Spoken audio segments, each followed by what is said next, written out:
افضل یہ تنوین نکرہ ہے. اللہ نے بندے کو اختیار دے دیا کہ وہ دنیا میں رہے تو اس کی مرضی، وہ اللہ کی بارگاہ میں جانا چاہے تو اس کی مرضی. تو فرماتے ہیں فاختار ذلک العبد ما عند اللہ، رسول اللہ نے فرمایا اس بندے نے اللہ کی ملاقات کو پسند فرما لیا.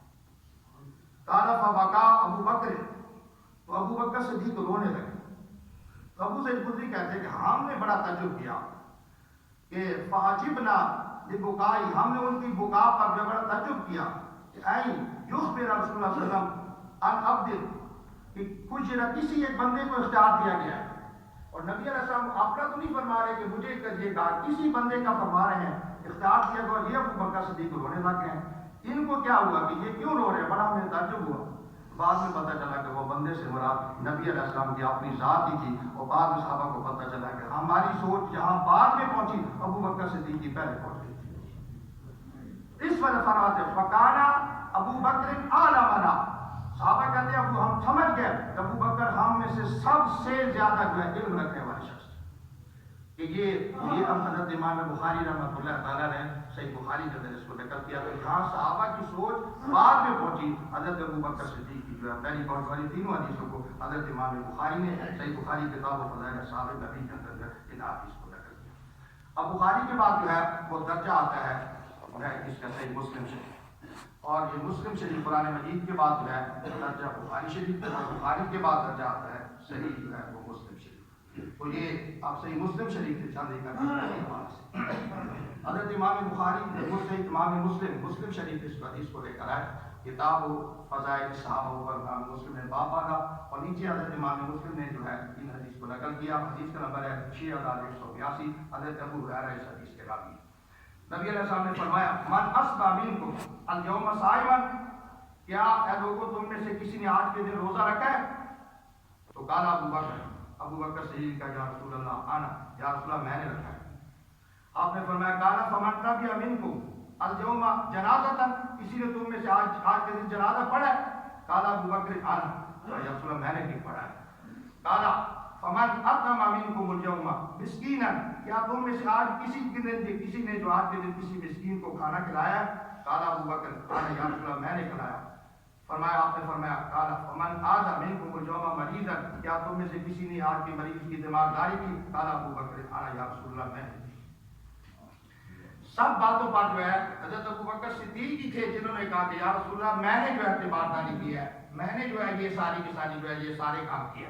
تو اللہ کے حبیب علیہ السلام نے ارشاد فرمایا فقال رسول اللہ ما اجتمعنا فی امر الا دخل الجنہ، فرمایا جس کے اندر جو یہ ساری باتیں پائی جائیں گی اللہ کی ذات اس کو جنت میں داخل فرمائے. اب یہ صحابہ کرام جو ہے سارے سن رہے ہیں کہ رسول اکرم صلی اللہ علیہ وسلم کی زبانی کہ حضرت ابو بکر صدیق، اور جب قیامت کے دن اللہ کی ذات سب جلال میں ہوگی، نبی رسول نفسی کے اس وقت حساب کے لیے آگے کون پیش ہو؟ روایات میں کہ نبی علیہ السلام ابو بکر صدیق کو پیش کریں گے. ابو بکر صدیق کو دیکھ کر خدا تعالیٰ کا جلال آدھا ٹھنڈا ہو جائے گا. ابو بکر صدیق جو ہے وہ یہ ابو بکر صدیق اللہ دخل الجنہ، تو فرمایا یہ جس کے اندر یہ ساری خصوصیات موجود ہوں اللہ کی ذات اس کو جو ہے وہ جنت کے اندر داخل کرے. اس حدیث کو حضرت امام جو ہے وہ مسلم نے نقل کی، اور پھر یہ قرآن مجید کے اندر بھی ہے، اور یہ مسلم میں بھی ہے، یہ بخاری میں بھی حدیث ہے. یہ متفقہ ہے جو ہے بخاری مسلم دونوں کے اندر یہ حدیث اگلی جو حدیث ہے کلام 6169، اور یہ مسلم شریف کے اندر ہے کہ جب غارِ ثور کے اندر رسول اللہ صلی اللہ علیہ وسلم اور ابو بکر صدیق دونوں تھے، اس وقت ابو بکر صدیق رضی اللہ تعالیٰ عنہ نے کہا یا رسول اللہ اگر کافروں نے نیچے دیکھا نظر تو الی اقدام المشرکین علی رؤوسنا ونحن فی الغار، کہ اگر تو ہم سب کو جو ہے کافر اگر دیکھیں تو ہمیں وہ دیکھ لیں گے، ہم ان کو نظر آ جائیں گے. تو اس وقت پریشان ہوئے ابو بکر صدیق. حسن جو ہے، اور حسن جو ہے قرآن مجید لا تحزن ان اللہ، حسن اپنا نہیں ہوتا، حسن کسی دوسرے کا ہوتا ہے. ابو بکر صدیق رضی اللہ تعالیٰ عنہ کو اپنی جان کی کوئی پرواہ نہیں تھی، اگر پرواہ تھی تو میرے نبی محمد مصطفیٰ کی، میرے رسول کو جو ہے کوئی جو ہے تکلیف نہ. اس وقت حضور نے فرمایا فقال یا ابا بکر ما ظنک باثنین اللہ ثالثہما، اے ابو بکر صدیق تمہارا ان دو کے متعلق کیا گمان ہے؟ اللہ ثالثہما، اللہ ان میں سے تیسرا ہے. یعنی میرے ساتھ بھی اللہ کی ذات ہے، اے ابو بکر صدیق تیرے ساتھ بھی اللہ کی ذات ہے، تو تجھے پریشان ہونے کی ضرورت نہیں ہے، اللہ سارے صبح اور میں ہم دونوں کے ساتھ اللہ تبارک و تعالیٰ کی ذات ہے۔ یہاں یہ دیکھیں قرآن مجید میں جب آگے جو ہے وہ دریا آ گیا، پیچھے فرعون کی فوج آ گئی اور آگے جو ہے وہ دریا نیل آ گیا، تو اس وقت جو ہے آگے جو ان کے ساتھیوں نے کہا موسیٰ آپ نے ہمیں مروا دیا، پیچھے فرعون آگے دریا آ گیا، ہم کیا کریں؟ اس وقت موسیٰ علیہ السلام نے فرمایا ان اللہ بھائی ڈرو نہیں، اللہ میرے ساتھ ہے۔ یہ نہیں فرمایا کہ اللہ میرے ساتھ بھی ہے تو سب کے ساتھ بھی ہے، لیکن یہاں رسول اللہ نے یہ نہیں فرمایا ابو بکر اللہ میرے ساتھ ہے، بلکہ فرمایا ابو بکر اللہ میرے ساتھ بھی ہے، اللہ تمہارے ساتھ ہے۔ یہ حضرت ابو بکر صدیق رضی اللہ تعالیٰ عنہ کی عظمت ہے کہ جس کو جو ہے یہ اللہ بیان کیا جائے اللہ خالص ہو۔ تو یہ بخاری مسلم دونوں کے حدیث متفق ہے۔ اب جو ہے بخاری کے بعد درجہ آتا ہے جو ہے یہ اجازت مسجد کا۔ حضرت امام غزالی رحمۃ اللہ تعالیٰ نے جب بوڑھے ہو گئے، پہلے تو تمام کتابیں وہ پڑھا کرتے تھے، اور جب وہ بوڑھے ہو گئے تو پھر وہ 3 کتابیں پڑھتے تھے، ایک قرآن پڑھتے تھے، ایک بخاری اور مسلم پڑھتے تھے۔ تو اب بخاری اور مسلم کے بعد پھر درجہ آتا ہے جامع ترمذی شریف کا۔ تو یہ جامع ترمذی شریف کے اندر جو ہے حدیث اور اسی چند حدیثوں پر میں آپ کا مضمون آپ کی گفتگو کو ختم کروں گا، اور یہ امام ترمذی جو ہے جامع ترمذی ستہ میں 30 نمبر کی کتاب ہے، ترمذی کی کتاب ہے، اور یہ امام ترمذی جو ہے یہ امام بخاری کے شاگرد ہیں، اور امام بخاری فرماتے تھے کہ میں نے ان کو پڑھایا کم ہے، ان سے سیکھا زیادہ ہے، کیونکہ یہ اس قدر ذہین آدمی کا شاگرد تھے ان کے، یہ بہت زیادہ آگے سے کوشچن سوالات کرتے تھے۔ تو امام بخاری کہتے تھے کہ میں مطالعہ کر کے آتا تھا بہت زیادہ، اور مجھے بہت محنت کرنی پڑتی تھی، تو اس وجہ سے میں نے ان کو پڑھایا کم ہے، سیکھا ان سے زیادہ۔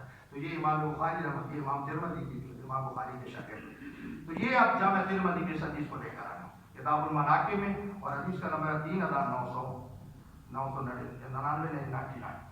تو اب جو ہے یہ حدیث جو حضرت انس بن مالک جو ہے اس حدیث کو جو ہے نقل فرماتے ہیں کہ رسول اکرم صلی اللہ علیہ وسلم جب ایسے مجمع میں دیکھتے تو صحابہ ایسے بیٹھتے چپ کر کے، بالکل گفتگو جب فرماتے تو رسول اکرم کے صحابہ ایسے بیٹھتے جیسے سروں پر پرندے بیٹھے، آواز کوئی نہیں آتی تھی، کوئی گفتگو نہیں، کوئی بات ہی نہیں ہوتی تھی۔ اس وجہ شیخ عبداللہ محدث دہلوی فرماتے ہیں کہ اب بھی رسول اللہ کی حدیث کا تقاضا یہ ادب کر کے حضور کی جب حدیث بیان ہو، قرآن کا درجہ تو آگے جاتا ہے، تو اس وقت بالکل اسی طرح ادب کریں جیسے حضور کی ظاہری زندگی میں کرتے تھے، بتا رہے جو نبوت۔ لیکن یہاں تو یہ ہوتا ہے کہ حدیث تو حدیث رہی، قرآن تو قرآن، اگر ادھر نماز پڑھی جا رہی ہے اور نماز کے دوران ابھی ادھر ہی جا کے ہلو السلام علیکم مسجد میں موبائل سے، حالانکہ مسجد میں بات کرنا حرام ہے، منع ہے۔ نبی علیہ السلام نے فرمایا ایسے لوگ قیامت کو آئیں گے، حضور نے فرمایا ان کے پاس مت بیٹھنا، اللہ کے ایسے لوگوں کی کوئی پرواہ نہیں، اور وہ مسجد میں کھڑے ہیں وہیں پر کہہ رہے ہیں ہلو السلام علیکم، بس وہیں پر نماز کے دوران، حالانکہ وہ اللہ کی نماز ہو رہی ہے، یہ سب حرام ہے اور منع ہے، اور یہ کرنا جو ہے اشارہ نہ کیا جائے اور اللہ کی ناراضگی کا باعث ہے۔ تو فرماتے کوئی اس وقت دیکھتا نہیں، لیکن جب رسول اکرم جب خطاب فرما رہے ہوتے تو حضور اکرم ابو بکر صدیق عمر فاروق کی طرف دیکھتے، وَيَتَبَسَّمَانِ إِلَيْهِ وَيَتَبَسَّمُ إِلَيْهِمَا، اور رسول اللہ ان کو دیکھ کر مسکراتے رہتے، اور وہ دونوں جو نبی علیہ السلام کو دیکھ کر مسکراتے رہتے۔ ابو بکر صدیق اور عمر فاروق جو ہے اس وقت رسول اللہ جب گفتگو کرتے تو آپ یہ اس سے نیچے امام ترمذی حدیث آ رہا ہے، حضرت عبداللہ بن عمر اس حدیث کے راوی سے امام ترمذی فداخل المسجد وابو بکر وعمر احدهما عن يمينه والاخر عن شماله، حضور علیہ السلام مسجد میں داخل ہوئے، مسجد نبوی میں، ایک طرف ابو بکر صدیق ہے، ایک طرف عمر فاروق، وهو آخذ بأيديهما، حضور نے دونوں کے ہاتھوں کو پکڑا ہوا ہے اور فرمایا وقال هكذا نبعث يوم القيامة، فرمایا لوگوں سنو قیامت کے دن اسی طرح ہم کو اٹھایا جائے گا۔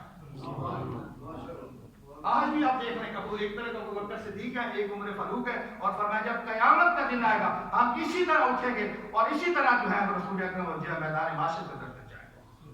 تو یہ فرمایا ہاکذا نبعث یوم القیامہ، اسی وجہ سے کہ آپ یہ امام بخاری میں جو ہے اس ترمذی اس حدیث کو نقل کیا، اور کسی نے اسی وجہ سے کہا تھا، اس نے کہا تھا کہ بن یار تو نبی دے یارہ، یہ میسج اس سے دیا، بن یار تو نبی، انقلاب 24,000 صحابہ، یہ تو حضور کے ساتھ بڑے صحابہ کو بڑے بن یار تو نبی دے یارہ دا، یہ شک ہو گئی تے چل مدینے دیکھ لے جا کے جوڑ مسارا کا، ایک طرف نبی ابوبکر صدیق سوئے ہیں، دوسری طرف عمر فاروق کا، حضور نے فرمایا وہاکذا فقالا ہاکذا نبعث یوم القیامہ، فرمایا ہم قیامت کو بھی ایسے اٹھائے جائیں گے، میرے ایک طرف ابوبکر صدیق ہوگا، ایک طرف عمر فاروق ہوگا، ابوبکر کا ہاتھ بھی میرے ہاتھ کے اندر، عمر فاروق کا ہاتھ بھی میرا، اور یوں اللہ کے دربار میں جائیں گے۔ واخر دعوانا الحمدللہ۔